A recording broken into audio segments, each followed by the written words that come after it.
Please stand still. What the hell? Hi. Hello, welcome to Narrative. My name is Veronica, and today we're going to be talking about how to plot as a pantser, because I am one. So plotting and pantsing sounds a little bit like, as a pantser, by definition, you don't plot. Bear with me, I'll show you what I mean. But in order to do so, we need to go to my board. Hello, welcome.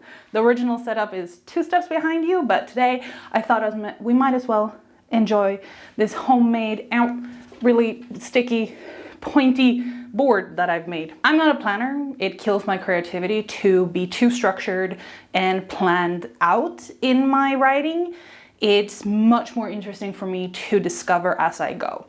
So that's why I consider myself a pantser. However, I've also realized that it's very easy for me to write myself into corners if I don't even have a loose plan. So what we're going to be talking about today is loose planning. A quick disclaimer here is that I don't really read nonfiction books because it doesn't vibe with me.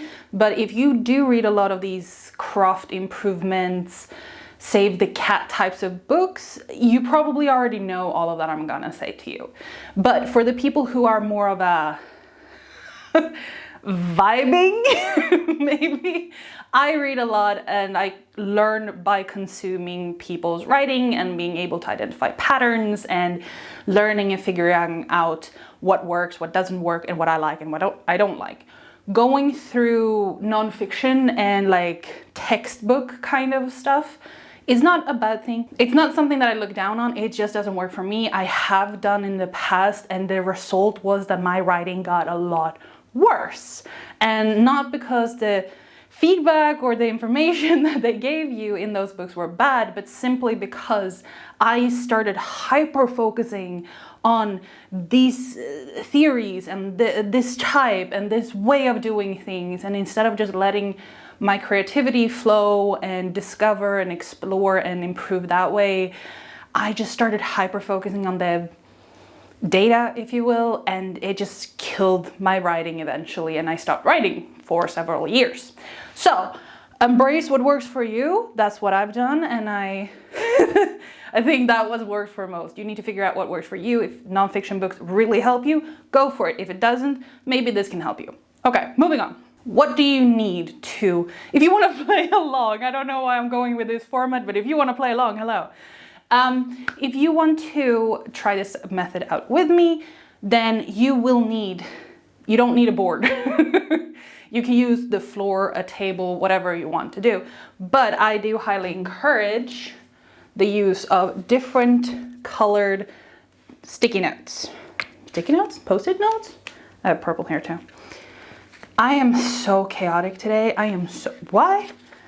Oh, that's from Minecraft. So let's get down to it. That was so aggressive, I'm sorry. I just ate a little bit of sugar. The way I have structured this board is that it has 2, 4, 6, 8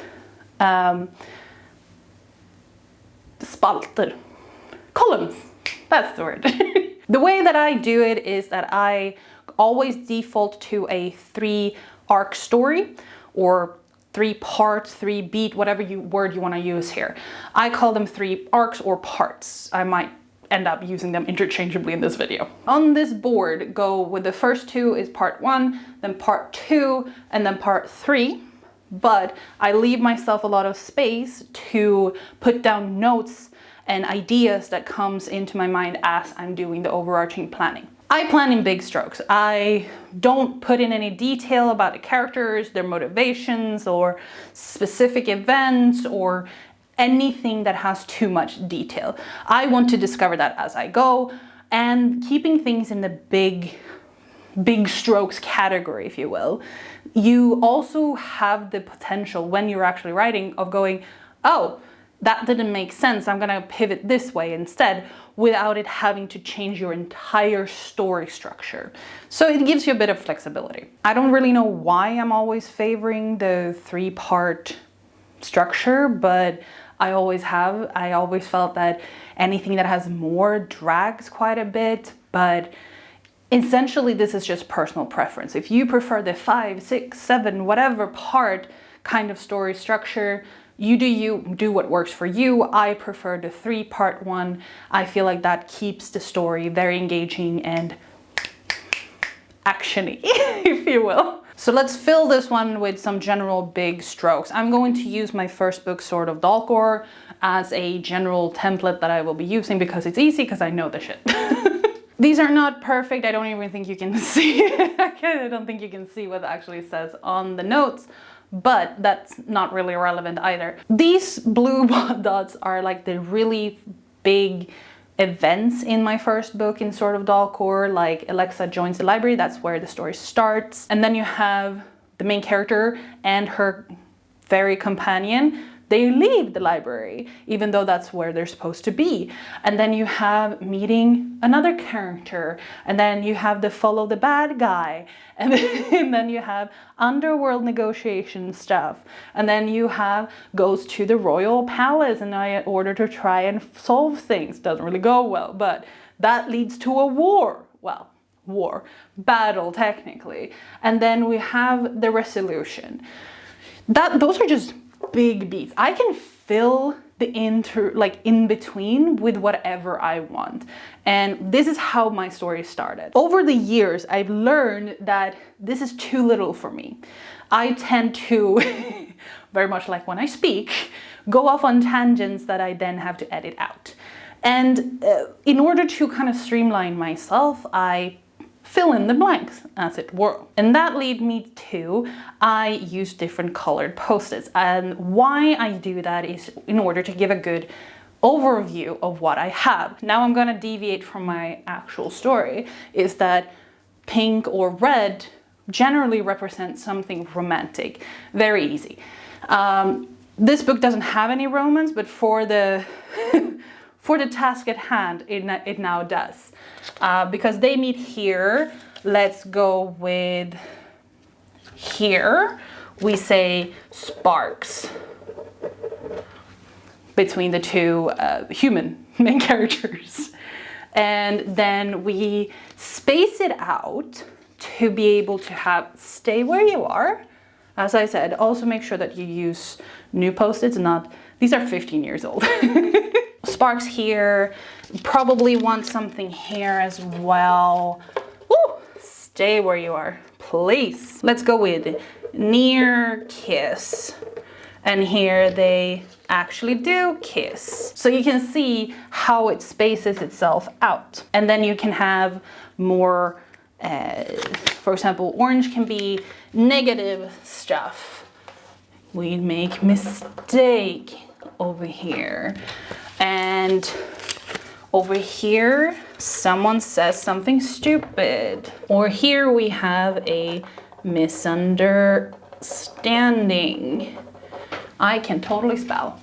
So you can see how they're spaced out. So for example, if I had these all bunched up next to each other, these are in the second part, but you see none of the romantic stuff in the first or the last, which means that it's unbalanced, and that's what we want to avoid. That's why you want to have them spaced out so that you have a good balance. It feels more natural to the reader. It also moves it along a lot better. That's what the coloring is supposed to help you with. The different colors also help you with an overview of this type of story that you are writing, to kind of give yourself a checks and balance. Because if I was writing a romance story, having only these few romantic events in my story wouldn't really fit it into a the romantic genre. So that would mean that, hey, there's an imbalance here. You need to put in more romantic stuff in order, if you actually want to write a romance story.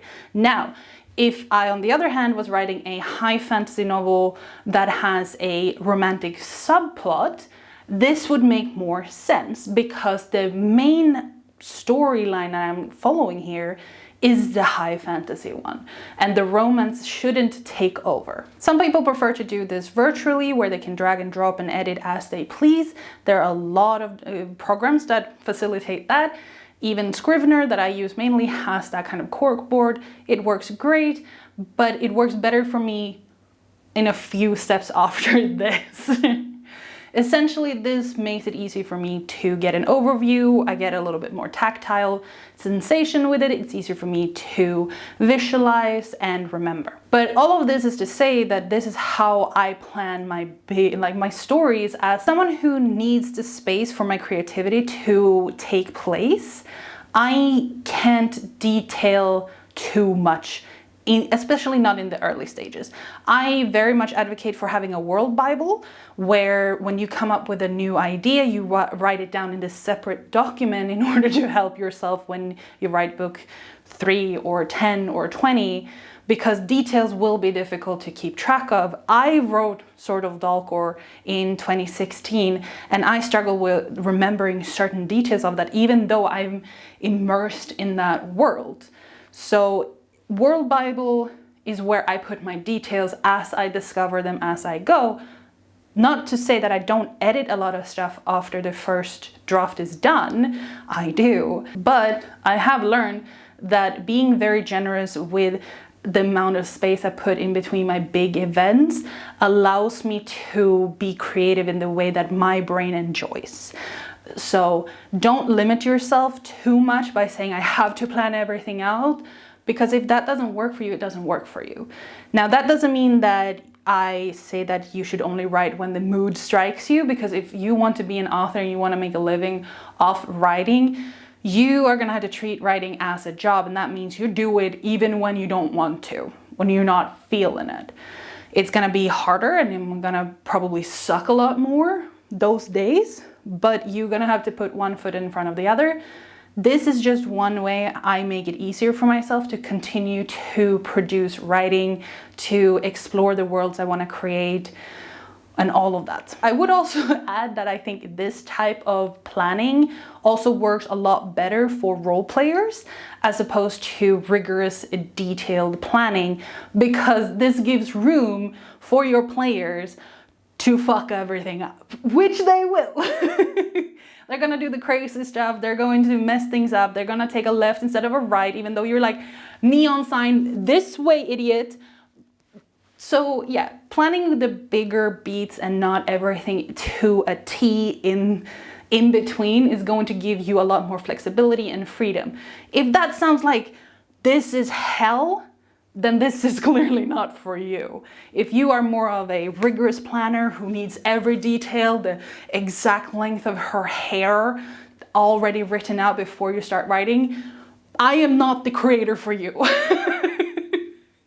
I wish you the best of luck, but I do not plan that way. I am a lot more chaotic in my writing, my planning, my creation, everything. I am not that structured, but if you're looking for that, there are many, many creators out there that speaks to you. I am just not one of them. With that said, I will leave you with this chaotic board, and I hope that it inspired you or gave you some thought on where you could try out next, or if you're new, maybe where you can start out. If you have any comments, thoughts, whatever, drop it down below. If you like this type of comment, please like and hit subscribe, and I will see you in the next one. Bye!